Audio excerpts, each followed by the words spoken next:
Saya mau menyapa ada yang dari Malang. Malang hadir. Oh, ada Debbie. Selamat malam Debbie. Ada Yosua Panjaitan. Ada Gideon dan Melina. Shalom. Saudara, di minggu ini kita seperti murid-muridnya Tuhan Yesus di waktu itu, mereka menanti-nantikan Tuhan ya di masa-masa itu. Mereka menanti kedatangan kehadiran Roh Kudus di Pentakosta yang pertama. Saudara dan saya ini sedang menanti-nantikan Tuhan di dalam Pentakosta yang ketiga. Dan saudara pasti sudah merindukan itu. Semua hamba-hamba Tuhan.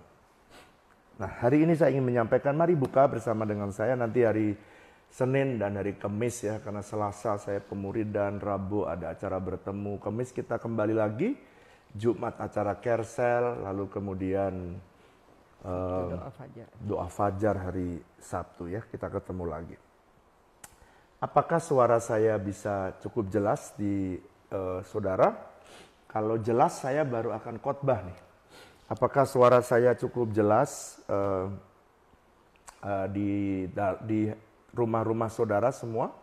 Kalau jelas, maka saya akan mengajak saudara membaca Yohanes pasal yang ke-14. Mari kita membaca bersama Yohanes pasal 14 ya.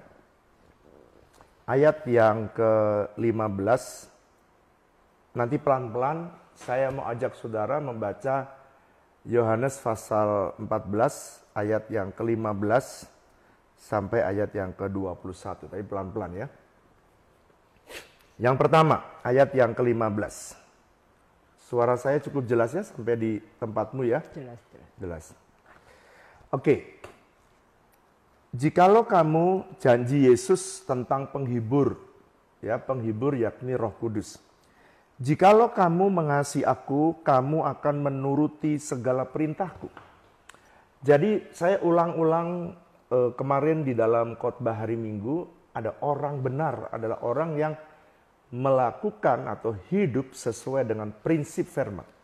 Diulangi lagi Yesus, jikalau kamu mengasihi aku, kamu akan menuruti perintahku. Amin. Sama. Coba ayat yang ke-21. Diulangi lagi sama Tuhan Yesus, ayat 21. Barang siapa memegang perintahku dan melakukannya, dialah yang mengasihi aku. Dan barang siapa mengasihi aku, ia akan dikasihi oleh Bapa-Ku. Dan aku pun mengasihi dia dan akan menyatakan diriku kepada mereka, kepadanya. Jadi diulang lagi di dalam ayat 21.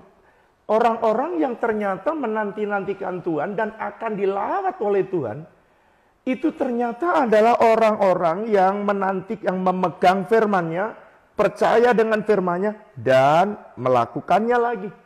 Diulangi lagi ayat 22. Diulangi lagi ayat yang ke-23. Kenapa saya ulangi dulu? Supaya saudara yang menanti-nantikan Tuhan adalah orang yang mengasihi Tuhan.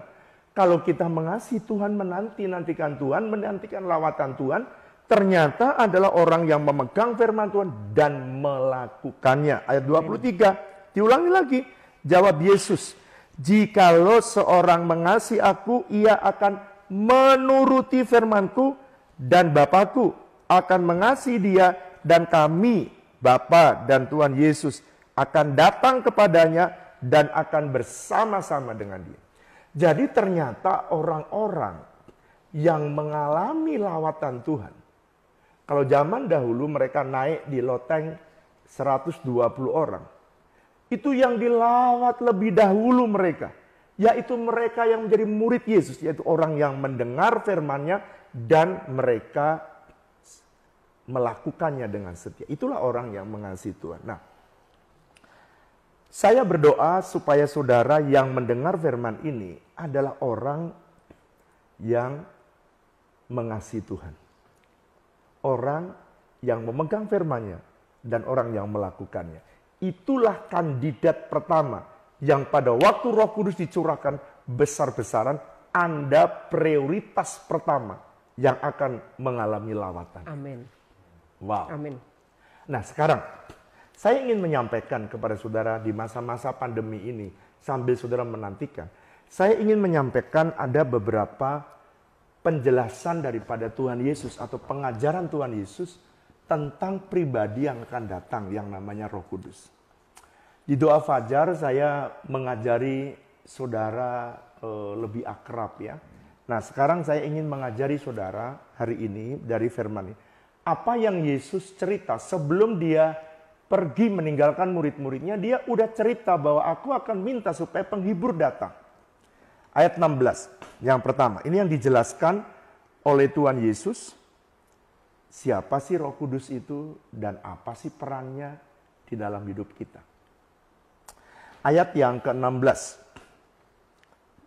Aku akan meminta kepada Bapa dan Ia akan memberikan kepadamu seorang penolong yang lain, supaya Ia menyertai kamu selama-lamanya. Wow, berarti saudara yang nomor satu, Roh Kudus adalah pribadi penolong. Amin. Makanya disebut Amin. Parakletos. Kenapa dia akan menolong? Jadi saudara, kalau orang tidak erat dengan Roh Kudus, itu rugi besar. Karena hal-hal yang bahaya, dia bisa cegah saudara karena memang dia tugasnya menolong saudara. Amin. Amin. Tadi pada waktu doa tiba-tiba saya nggak tahan, saya nangis. Karena semua kita menantikan dia. Dia adalah pribadi yang menolong. Wow. Dan dia menolong saudara bukan setahun. Dan dia akan menyertai saudara bukan setahun, bukan 2 tahun. Tapi dia menyertai saudara selama-lamanya. Saya berdoa saudara, di tengah masa susah, jangan tinggalkan Roh Kudus.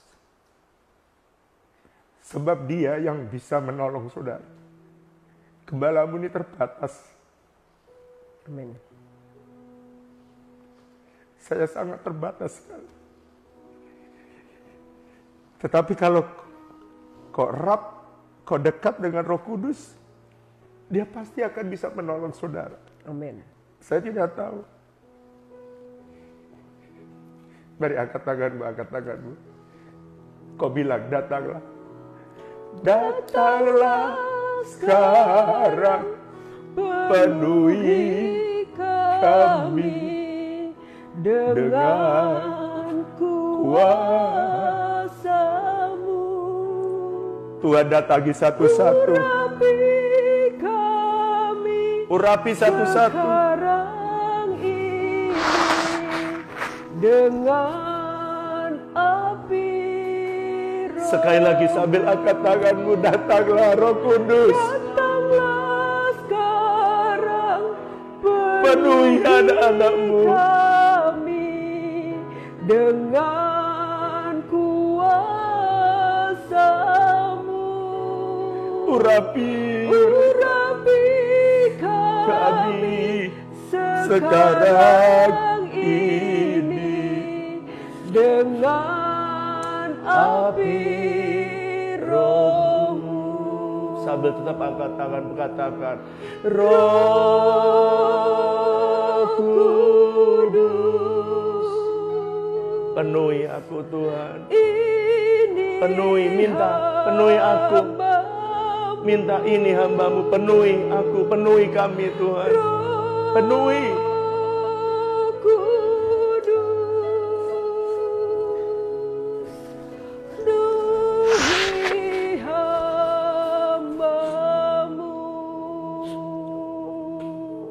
Penuhilah anak-anak-Mu Tuhan, dan biarlah mereka erat dengan-Mu, erat dengan Roh Kudus. Sebab hamba-Mu ini terbatas. Amin. Tuhan, tapi Kau yang bisa menolong umat-Mu. Amin. Ketika mereka susah, Amin. Kau berikan ide-ide kreatif. Ya. Ya, Kalau ada Tuhan. keluarga bertengkar, Ya. Roh Kudus berikan mereka kesabaran. Yes. Sebab kau roh penolong. Ya, Dan kau Tuhan. menyertai umatmu untuk Ya. selama-lamanya. Dalam nama Yesus. Ibu sakit. Amin. Pertama, dia pribadi yang menolong.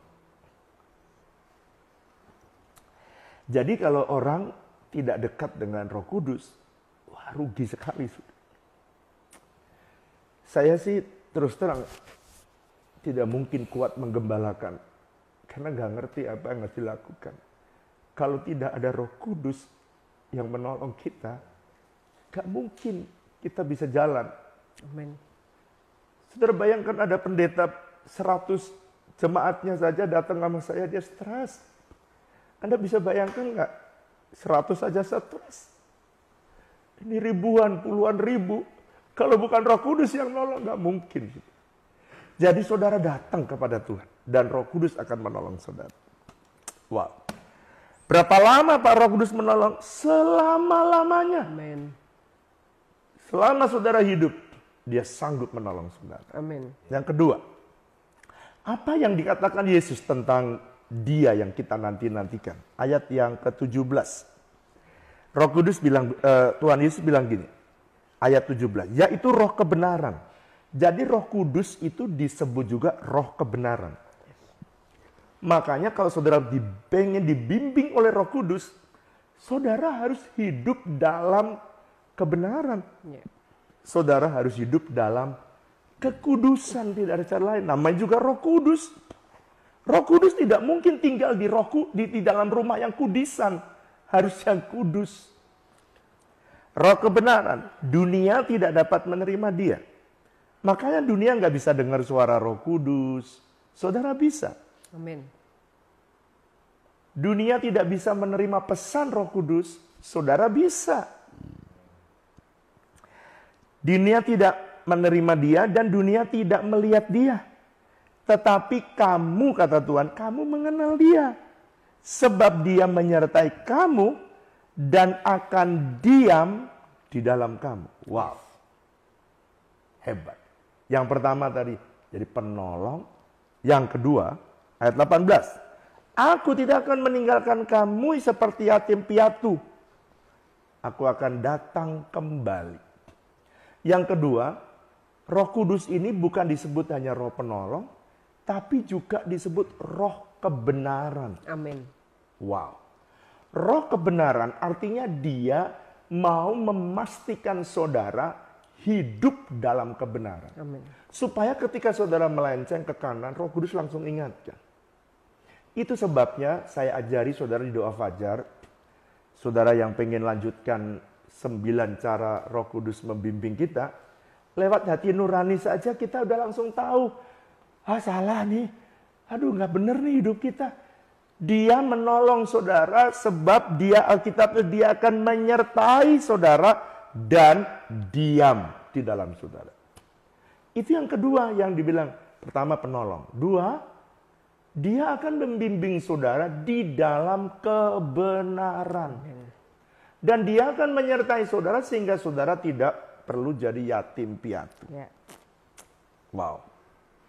Jadi dengan kata lain, saudara orang yang saya paling senang kalau saudara ajak sembahyang. Kasih tahu dong.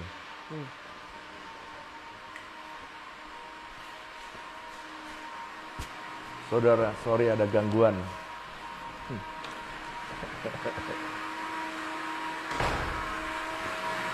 Jadi, kenapa saya paling senang untuk saya bersekutu dengan Tuhan? Sebab berdoa itu adalah fellowship, persekutuan.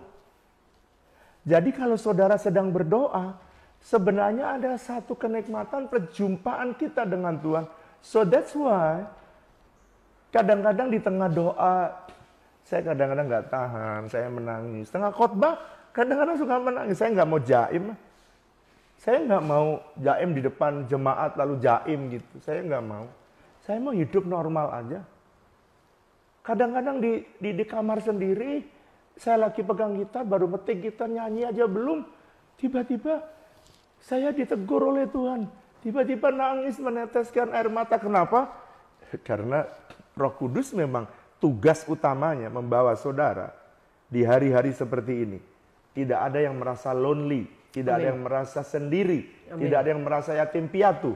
Karena ada Roh Kudus yang menyertai saudara dan akan membimbing saudara di dalam kebenaran. Wow. Berarti ada jaminan di masa-masa sukar seperti ini, saudara dijamin hidupmu bisa mengambil keputusan yang benar. Ya. Nah, ada yang tanya sama saya begini, Pak, saya heran ya, Bapak memutuskan keputusan-keputusan yang besar, dan keputusannya sepertinya kadang-kadang itu keputusan tidak masuk akal, tapi in the end kok terlalu benar. Selalu benar. Karena bukan saya, tapi Roh Kudus yang beritahu. Hanya Dia yang tahu dari awal, akhir, sampai bahkan yang belum terjadi, Dia yang tahu. Oleh karena itu, kalau kita disertai oleh Roh Kudus, wah saudara, hidupmu tidak akan salah. Ya. Ada jaminan, karena Dia Roh kebenaran. Persoalannya, mau nggak saudara dituntun ngikuti Roh Kudus? Kadang-kadang dari persoalan itu banyak orang nggak mau dituntun oleh Roh Kudus. Dan dia akhirnya menyimpang. Saudara, ada yang berkata gini, iya Pak, roh sih memang penurut, tapi daging itu lemah. Dan hanya satu pribadi yang tahu, hanya Tuhan yang tahu apa yang akan terjadi di masa yang akan datang. Dan ada pribadi yang memberi jaminan, yaitu Roh Kudus. Amin. Sebab dia nih sekarang, dia pribadi yang memberikan kepada saudara, mengarahkan kepada saudara supaya keputusanmu benar, jalan hidupmu benar, bisnismu benar, keluargamu benar. Wow, apalagi saudara, pribadi ini pribadi hebat. Yang ketiga, apa sih yang diceritakan oleh Tuhan Yesus tentang Roh Kudus ayat 26? Mari baca ayat 26 ya. Tetapi penghibur, yaitu Roh Kudus yang akan diutus oleh Bapa dalam namaku, Dia yang akan mengajarkan segala sesuatu kepadamu, dan Ia akan mengingatkan kepadamu akan semua yang telah kukatakan. Fungsi yang ketiga daripada Roh Kudus, Dia berkata, Tuhan Yesus yang cerita, Dia akan mengajarkan. Waktu saudara baca Alkitab, kalau dulu murid-muridnya diajar oleh Tuhan Yesus langsung. Dan Tuhan Yesus bilang gini, kalau aku sudah nggak ada, Dia akan mengajarkan apa yang aku ajarkan. Dan Dia akan mengingatkan apa yang aku ajarkan. Kalau saudara sekarang dengan saya apa ya? Saudara setiap kali baca Alkitab, Dia akan mengiluminasi. Dia akan memberikan iluminasi kepada saudara, supaya ketika waktu Anda membaca Alkitab, ada orang tanya sama saya, kok Bapak itu firmannya banyak banget ya? Iya, ini tadi kan ini SMA kita hari ini, bukan? Ini kan SMA kita. Tuhan itu hebat. Saya tanya Tuhan, apa yang harus saya sampaikan? Ini bacaan SMA kita hari ini. Ya. Dan Dia mau lewat baca Alkitab, Roh Kudus mengiluminasi. Zaman dulu kayak begini loh. Kenapa Yohanes menulis ini? Supaya saudara punya keyakinan. Kalau saudara baca Alkitab, saudara bisa ngerti. Nah saudara, dari mana saya bisa menjelaskan kepada saudara yang lucu-lucu, yang detail-detail? Yaitu lewat Roh Kudus yang mengiluminasi kepada roh kita. Tiba-tiba dek, kayak kemarin. Mungkin saudara baca Mazmur 92 yang saya khotbahkan kemarin. Mungkin saudara juga nggak pernah berpikir sebegitu dalam ayat itu. Betul nggak? Orang benar seperti kurma pun. Mungkin saudara cuma baca sepintas saja. Itu padahal itu SMA beberapa waktu yang lalu. Saudara biasa. Tetapi kalau saudara diiluminasi oleh Roh Kudus, itu seperti pada waktu Roh Kudus memberikan inspirasi kepada atau memberikan pewahyuan kepada Yohanes. Waktu dia nulis, ini loh maksudnya. Waktu Tuhan Yesus bicara itu, ini maksudnya. Sama seperti itulah cara Tuhan menjelaskan kepada kita. Apalagi kalau saya kupas pohon aras dari Libanon. Waduh, ada banyak lagi saudara cerita. Nggak kelar-kelar ya. Oke, waktu saya tinggal 5 menit. Saya pengen berdoa soalnya. Jadi, saudara, kenapa sih kadang-kadang ada yang bertanya, kenapa sih Bapak itu selalu menekankan kita harus baca Alkitab, kita harus baca Alkitab. Kenapa sih Bapak selalu tekankan itu? Ini alasan. Sebab sebagai gembala saya sangat-sangat terbatas. Saya tidak bisa menolong saudara. Tapi Roh Kudus, kalau saudara baca Alkitab, saya cuma bisa gini aja, baca Alkitab ya, baca Alkitab ya, baca Alkitab. Nanti waktu saudara baca Alkitab, Roh Kudus yang akan mengiluminasi saudara. Sebab ingat ya, dalam bagian roh kita, ada 4 bagian kalau saudara masih ingat. Pertama, bagian dalam roh kita ini ada yang namanya intimacy. Yaitu bagian di mana kalau kita menyembah Tuhan itu rasa dekat gitu ya. Itu namanya bagian intimacy. Waktu nyembah Tuhan tiba-tiba neteskan air mata gitu. Kayak tadi tuh tiba-tiba saya nggak tahan. Ketika berdoa tuh aku juga menanti. Sama seperti murid-muridmu menanti. Tiba-tiba saya nggak tahan. Itu intimacy bagian. Kedua, intuisi. Kadang-kadang bagian yang kedua ini Tuhan menaruh message. Atau dia left message. Kayak orang itu tinggalkan pesan. Ya, voice message. Nah kalau Tuhan taruh di roh kita namanya intuisi. Yang ketiga namanya instruksi. Kadang-kadang Tuhan memberikan arahan. Bangun house of bread. Nah itu di mana tempatnya Tuhan bicara? Di bagian yang namanya instruksi. Dan ada bagian yang keempat dari roh namanya iluminasi. Bagian itu adalah bagian roh kita yang seringkali kita mendengar ketika kita lagi baca Alkitab, tiba-tiba kok kita ngerti ya. Kok ada pandangan yang baru ya. Nah itu di area apa? Di area iluminasi. Terakhir yang keempat.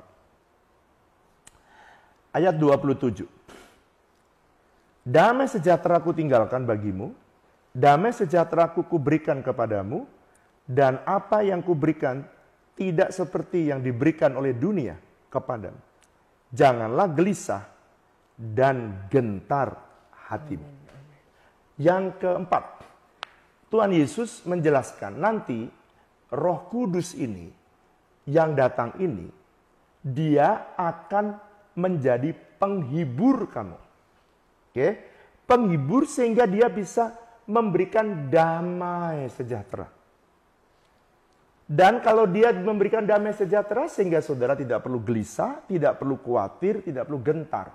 Itu sebabnya seringkali saya berkata, ada banyak orang berkata bahwa khawatir itu enggak apa-apa. Kalau saya enggak, itu apa-apa. Karena Yesus bilang jangan khawatir. Yesus bilang kalau berkata jangan gelisah, ya jangan gelisah. Kalau saya mah orang yang sederhana ya, nggak terlalu muluk-muluk. Saya itu sederhana banget. Kalau Tuhan bilang jangan gelisah, saya nggak mau gelisah. Ada orang bilang gelisah itu wajar, normal. Kalau saya nggak wajar. Yang wajar itu damai sejahtera. Damai, hidupmu damai. Nggak ada khawatir, nggak ada gelisah. Ah Bapak itu, loh saudara memang itu ini baca Alkitabnya. Makanya kalau ada pendeta khawatir itu biasa. Jangan percaya. Jangan percaya. Yang benar jangan khawatir. Saya sih percaya kepada firman Tuhan. Amin. Yang bisa dipercaya dan bisa dipegang oleh saudara. Amin. Jangan gelisah. Kenapa jangan gelisah? Karena Roh Kudus bukan cuma roh penolong. Tapi dia juga roh penghibur. Amin. Saya berdoa supaya saudara dihiburkan di masa susah. Saya berdoa supaya di masa sukar seperti ini, Roh Kudus memberikan penghiburan. Dan saudara kadang-kadang saudara nggak ngerti kan, kenapa tiba-tiba susah. Kalau ada orang bertanya, kapan sih Pak kebaktian mulai? Menurut Bapak Presiden kita akan mulai kebaktian di fase yang keempat. Yaitu kapan? Juli kemungkinan, minggu kedua. Itu yang terakhir. Setelah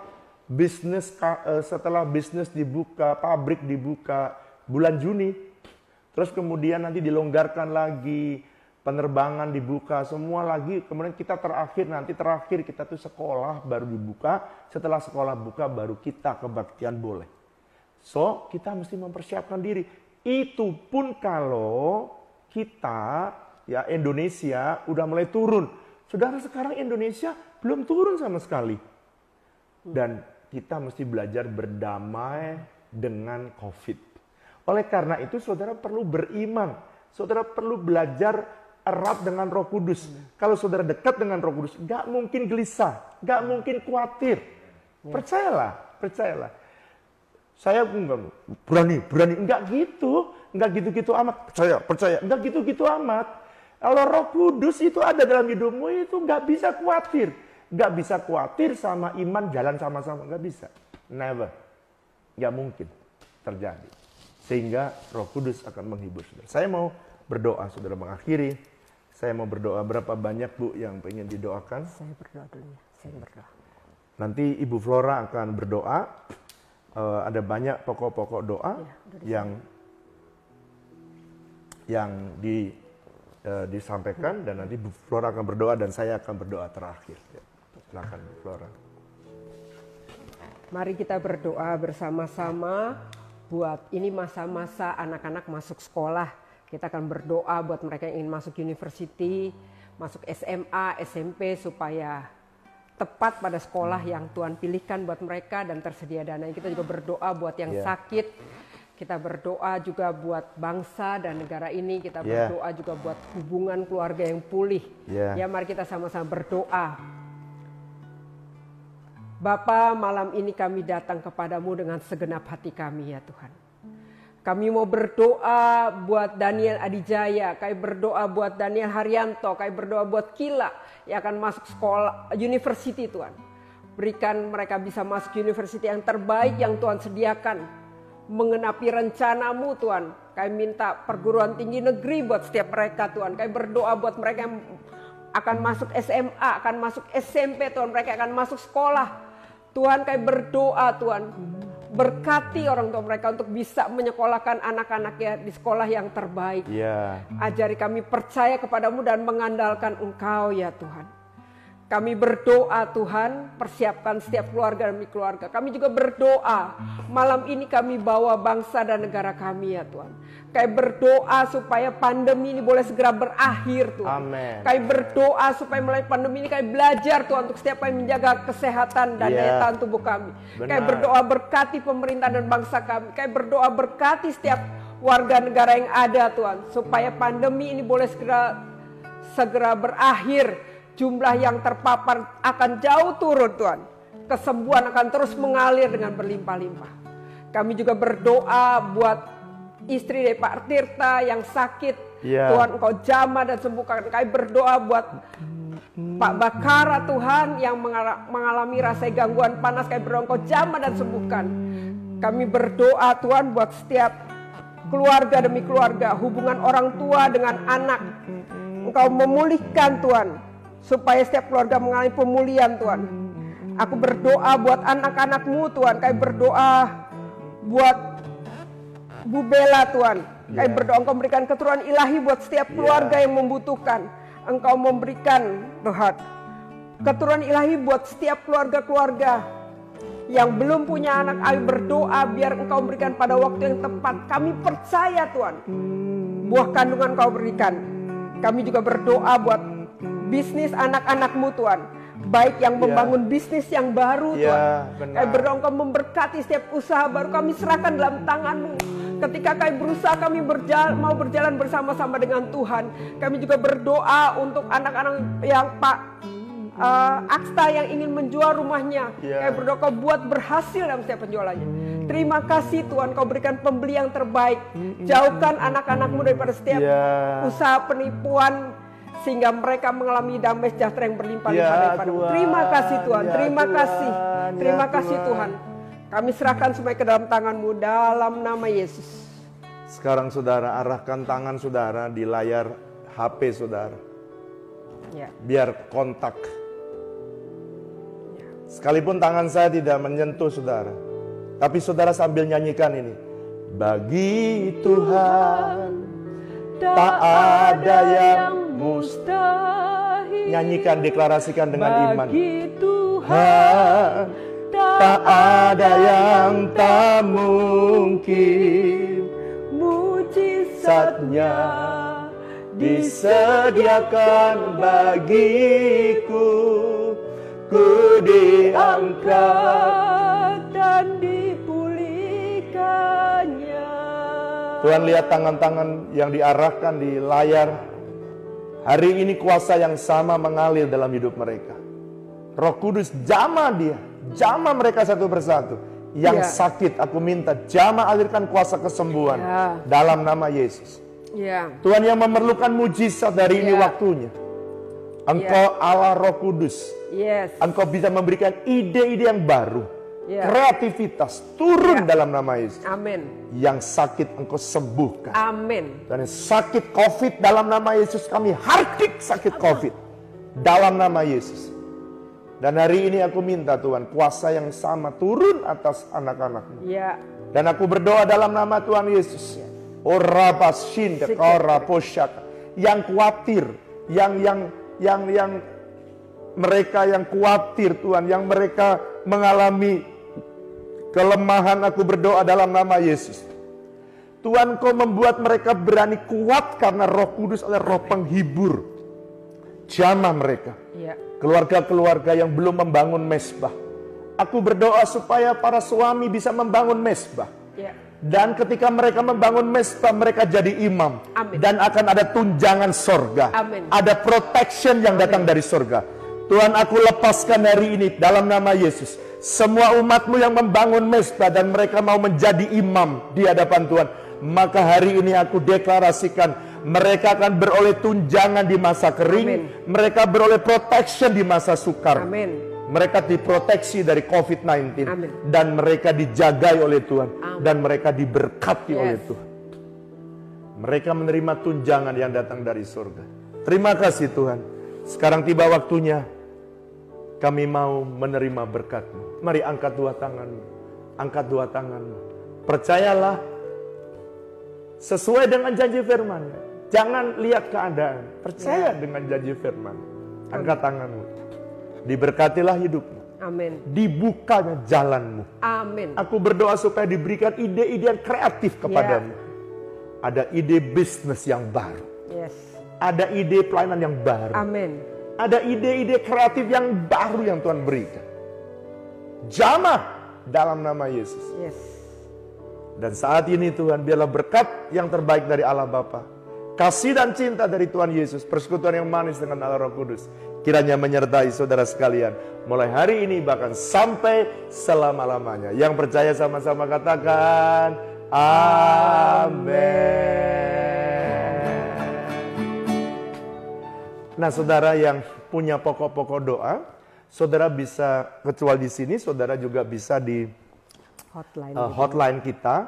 Saudara nanti akan, yang sudah masuk akan didoakan di Menara Doa. Tim Menara Doa akan berdoa 24 jam untuk saudara.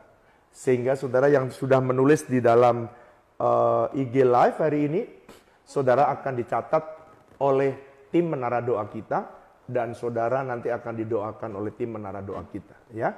Atau saudara masukkan di dalam hotline, nanti dari tim pastoral kita akan menyampaikan ke tim Menara Doa. Selamat malam, jangan lupa besok Kamis kita IG Live ya. Kita hari ini enak, senang karena ada Pak Engel yang main keyboard. Jadi saya main gitar asal-asalan aja. Saya bisa menikmati Tuhan. Kalau kemarin saya mikir gitar, mikir lagu, mikir gitar, mikir firman. Sekarang enggak, ada yang mimpin pujian, ada yang ngelit. Sehingga saya menikmati hadirat Tuhan luar biasa. See you next Thursday. Sampai doa fajar juga hari Sabtu ya. Saya akan lanjutkan pengajaran bagaimana kita dituntun oleh Roh Kudus. Tuhan Yesus memberkati, selamat malam, God bless you. Terima kasih buat semua teman-teman yang bersama-sama hari ini. Wow, lebih dari 400. Tuhan Yesus berkati. God bless you, God bless you. Terima kasih ya. Tuhan begitu baik. Terima kasih. Terima kasih untuk semua. God bless you. God bless you. See you on next Tuesday.